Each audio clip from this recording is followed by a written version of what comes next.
Hi everybody, once again, this is Zeri, Persian pen name on AO3. It is week 45 of my transition. That is 7 weeks until it's been a whole year. I've got my spouse with me again today.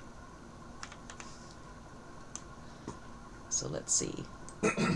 Not much has been going on this week. I've been working. I finished the shirt. It is in the wash, so I can't actually show anybody anything at all with that. But it's extant. I finished all the buttonholes today and did the last of the top stitching. It's very cool. It is very cool. I've already got the next couple ones planned. So, we're working on that. Those ones will not be 100% hand-stitched, as this one has been. Just because I wanted to feel in control of the project and make sure that I knew what I was doing. But now I've got a hang on it, so I'm feeling good. I'll be able to make the other ones just fine. The last 2 weeks' videos are very short and stuck on my phone at the moment. They will go up eventually, but there's not stories on them, so you're not really missing much.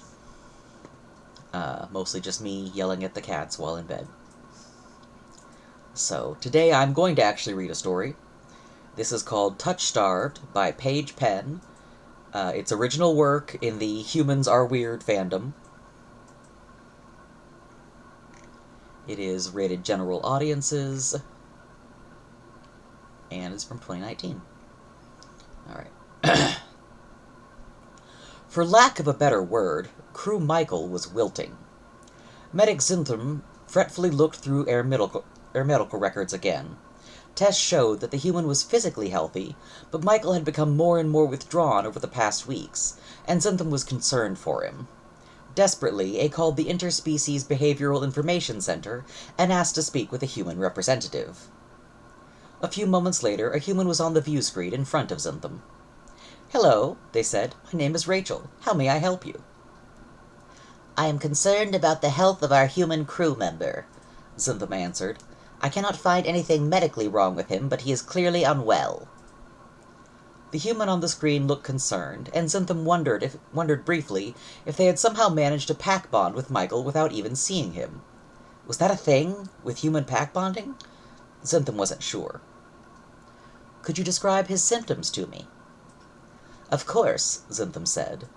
He had your notes on Michael's condition ready, though he had barely had a chance to glance at them to know what they wanted to say. "Crew Michael's behavior has changed drastically in the last few weeks. He has become withdrawn, and it seems that every task requires more effort from him than previously. He does not smile or laugh as often. He decontaminates overly frequently, and spends more time doing so than necessary. Often he will wrap his arms around his torso in what looks to be a protective stance, even when there is no threat to be detected. He has also begun requesting a heated pad at night, despite his sleeping quarters being the appropriate temperature. I do not know if this is a symptom, and I have provided the pad, but it is unusual." Zintham ruffled her leaves in distress. "If he were a fasciolus, I would say that Michael is wilting. However, I have already optimized his nutrient intake and ensured that he is properly hydrated and receiving the ideal amount, duration, and wavelength of light for humans to no avail." Representative Rachel was quiet for some time, processing Zintham's query. There was a clack of keys on a keyboard as they apparently looked something up. "What is the makeup of your crew?" they asked at last, species-wise. Zintham wondered how this was relevant, but he answered nonetheless. "Primarily Fascioli and Xenix. We also have 3 Califews, 2 Kalinki, and a squad of Poms. Michael is our only human." Rachel nodded, typing something else into their console. After they had read the results, they said, "I think I see the problem. Your crew is primarily composed of beings who are touch-neutral to touch-averse. However, humans require frequent physical contact. Your Michael is probably touch-starved." "Touch-starved," Zintham repeated. They had never heard such a term before. "How serious is it?" Rachel made a concerned face. "Well, human infants will literally die if they're not held enough," they said. Zentham let out a horrified exclamation. In adults, it's a little less serious, but I would definitely recommend giving him a hug pronto. Zentham made a sound of acknowledgement and bobbed her head in an imitation of the human gesture of agreement. How does one administer a hug? Are you touch-averse? Rachel questioned. No, I am neutral to physical contact, Zentham replied. One must be to work in my position. Good, that'll help. Note that hugs are most effective when given by someone with whom the human has pack-bonded, but so long as you're on neutral to good terms, it should still be beneficial. Rachel described then the procedure for giving a hug. It involved nearly full body contact, wrapping one's limbs around the patient and applying pressure. If Rachel didn't seem so sincere, Zentham would have thought it a constricting action intended to crush an opponent, and he questioned how much pressure he ought to apply.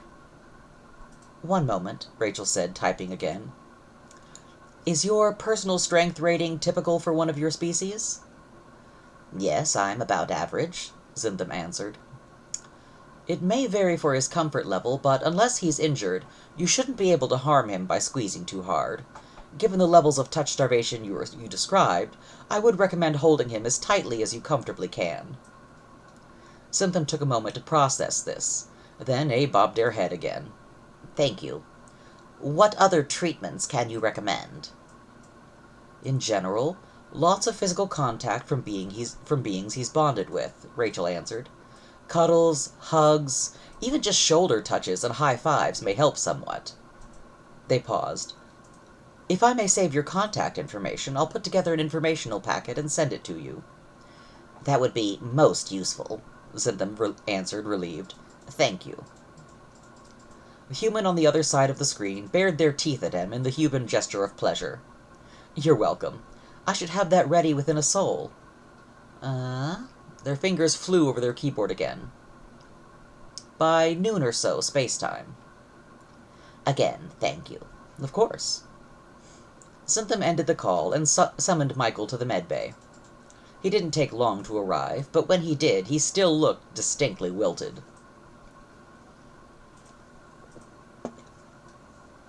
Crew Michael, Zentham greeted. Michael bared his teeth in greeting, but somehow the action looked exhausting instead of the vibrant grins Michael used to give. Medic Zentham. I have been doing further research on your condition, Zentham said, ignoring the mispronunciation, as always. A knew it was difficult for humans to say names without vowels.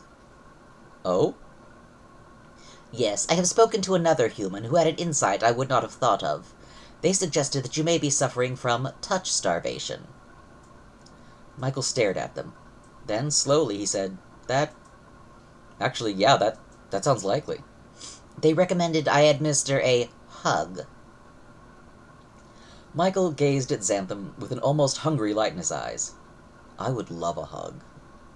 Zentham approached them, and Michael crouched so that his head was nearly on a level with theirs, holding out his arms.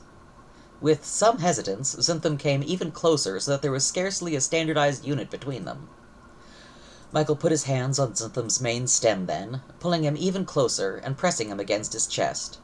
Zentham wrapped her tendrils awkwardly around Michael's torso, grateful that he was an ally, as they were quite aware that A could never escape his grip on her own power, now that he had a firm hold on him. Instead of focusing on that thought, Zentham asked, Is this proper hug technique?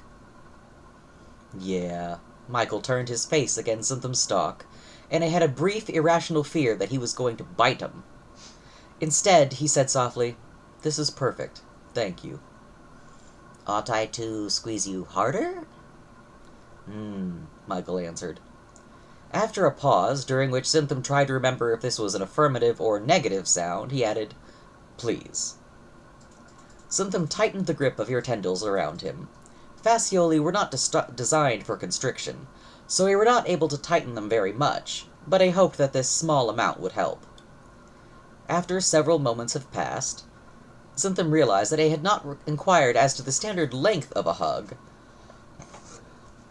nor whether A, as the initiator, was expected to end it. However, they were sure that Michael knew, and decided to let him lead. IBIC Representative Rachel is going to send me an informational packet with other techniques to combat your touch starvation, A informed him. Awesome, Michael said. Zentham was delighted to know that his voice was less weary than it had been for quite some time. The treatment was already working. Zentham found herself feeling hopeful that Michael would make a full recovery. Several more moments passed in silence before Michael loosened his grip on Zentham's stem. A in return retracted ear tendrils from around him, and Michael let go entirely so that Zentham could move away. That was great, he said, looking more relaxed than Zentham had seen him in weeks. Thank you, that really helped. I'm glad, Zentham said. The representative recommended you received frequent physical contact from beings with whom you have formed a pack bond. Could you provide me with a list of such individuals on board so that I can inform them of this need? Michael's face changed color, becoming pinker on the cheeks. I mean, I wouldn't want to impose, he stammered, rising to his full height again. I am certain that those of them who are not touch-averse will not object if it is for your health, Zentham countered. Michael's face became an even darker pink. Well, all right, he said. I'll make you a list. Thank you. Zentham approached again and patted Michael's knee, pleased to see his teeth flash in response. You may return to your station now. Thanks, Zentham. Michael returned to deck, feeling better than he had in, a long time. Touch-starved, he muttered to himself. As he sat down at his desk again, the alien stationed next to him, a Cowlings named Fritz, looked up. Crewmate Michael, V greeted, then observed, You're looking better. Has Medic Zentham discovered the source of your ailment? Michael nodded. Yeah, turns out I'm touch-starved. Fritz gazed at him for a few moments. Is this similar to the atrophy which occurs due to lack of proper nutrients? Yes and no. Michael shrugged a bit. I really should have done a better voice for Fritz. I just went with the regular one. I thought it was going to be like 1 or 2 lines. Should have read it earlier.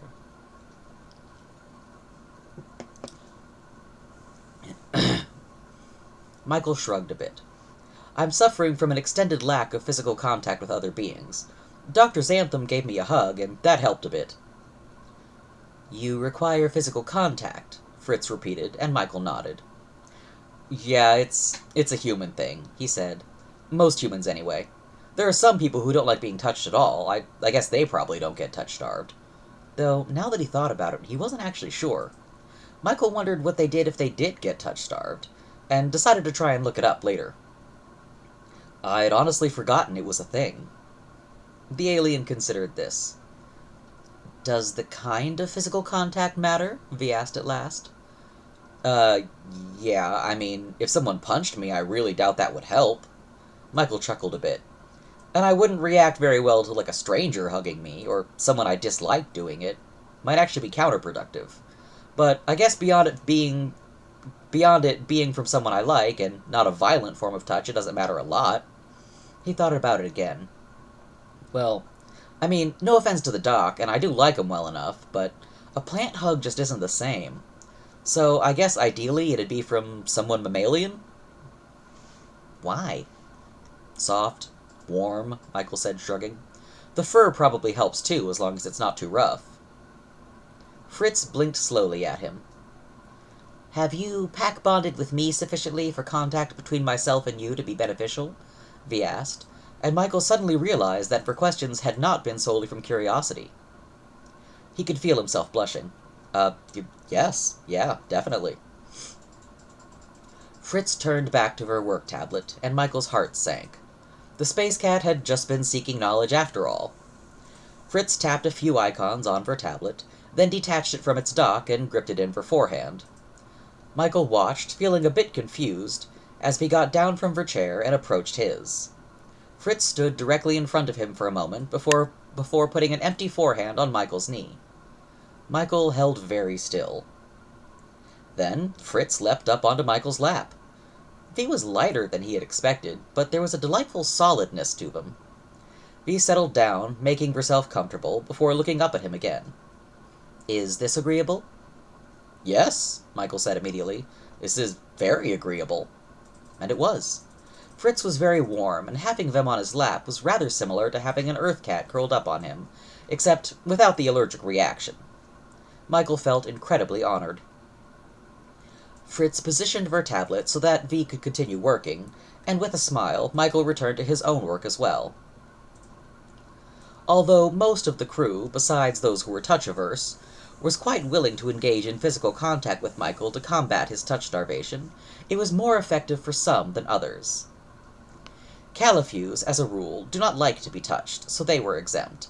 Meanwhile, Xenics are generally indifferent to physical contact, and upon learning of Michael's condition, the Xenic portion of the crew began to bump against his legs whenever they passed him in the halls, until he complained that so many collisions against hard exoskeletons, gentle and well-intentioned as each bump may have been, was actually starting to hurt. Most of the Fascioli were willing to wrap their tendrils around Michael in an attempt at a hug, as long as he didn't hug back. And though Michael seemed to enjoy it, the positive effects of these hugs didn't last long once the hug ended. One might think that Joviva, the other Callings, would be able to provide good contact, but it turned out that Michael hadn't spent enough time around them to form a proper pack bond. He had bonded with the Palm Squad, and found the feel of their fur delightful, but their small size and general aversion to staying still made him nervous to hold more than one or two, for fear of injuring a Palm, and of course they refused to be separated. Fritz, meanwhile, was soft, warm-blooded, and furred. Michael had pack-bonded with them, and we were touch-neutral, as well as both larger and calmer than the Palms. This together made them the most qualified crew member to treat Michael's condition, so for Michael's health, Fritz took it upon himself to make a point of touching Michael regularly. The human responded particularly favorably to having Fritz on top of him, so whenever they worked together, Fritz moved from her chair onto Michael's lap. Although we had to hold her tablet in her forepaw, instead of keeping it docked, we soon discovered that Michael's lap, which was warm and soft and moved ever so slightly to the beat of his vital fluids flowing, was more comfortable than her chair. We also discovered that a human shoulder made for an excellent vantage point, even if it was a somewhat unstable perch. Even sitting, Michael was tall, but when he stood, he towered over everyone else on the ship. And he was not only willing to let Fritz ride on his shoulder, but he encouraged it.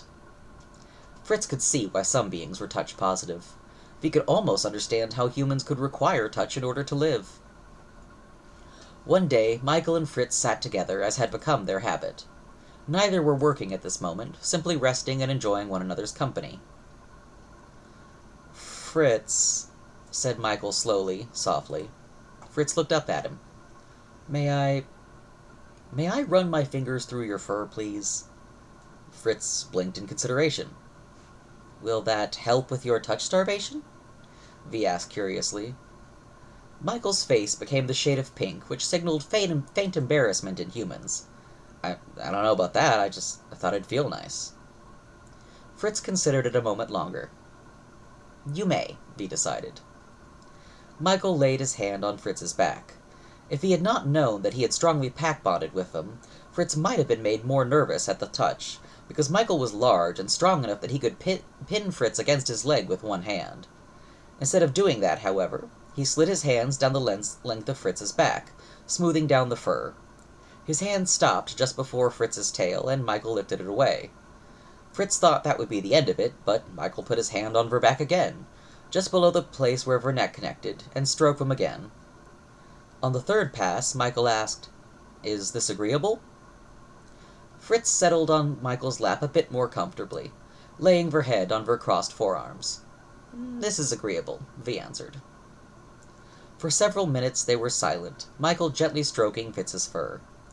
It was, to Fritz's surprise, a soothing sensation, and V found herself nearly falling asleep.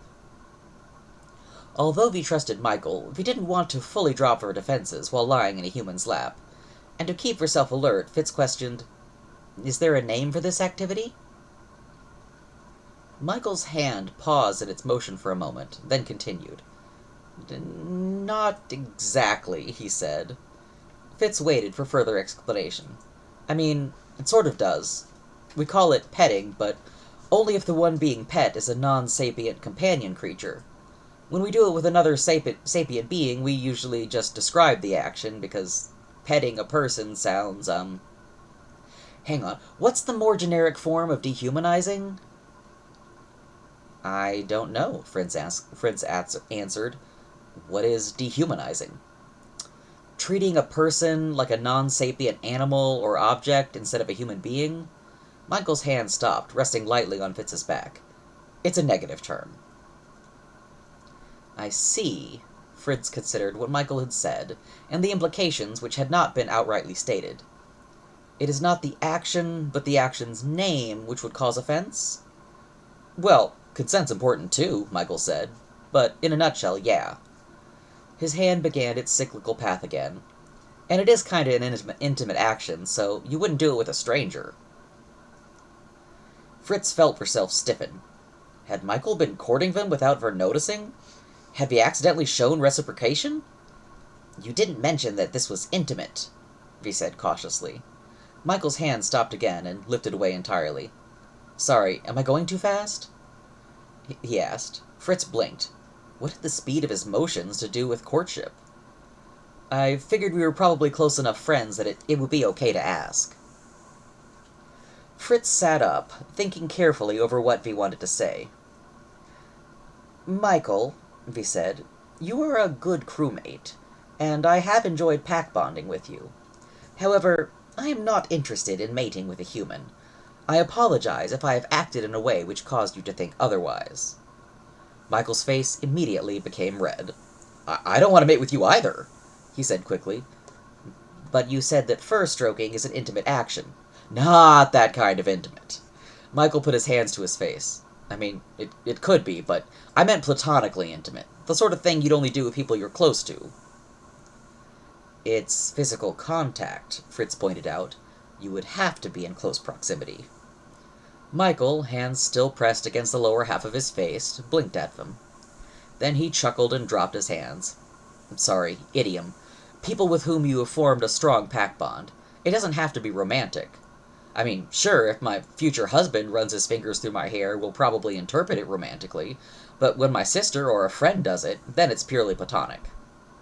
I see. Fritz unstiffened, considering Michael's words. You stroking my fur was not any part of any sort of courtship. No, not at all. It was because you formed a strong pack bond with me. Yes. Or at least that's why I was comfortable asking you to let me do it. Fritz blinked slowly, then lay down again on Michael's lap. In that case, you may continue, V said. It was unexpectedly pleasant. A few moments later, Michael put his hand on Fritz's back again, resuming his stroking. Thank you, he said softly. Fritz hummed pleasantly. You are welcome. The end. So, that's just a cute little story with some humans and some space cats. It's, I like it. It's simple. It's cute. If there's anything like a cat in space, people are going to be all over it. So that's what I've got this week. By the time I make the next video, hopefully I will have gotten a haircut. We'll find out. I am entirely too shaggy, as I can see on this video. Alrighty, but that's it for this week, and now I'm going to go to bed. So, have fun, be good, make good trouble, and I'll see you next week. Bye-bye.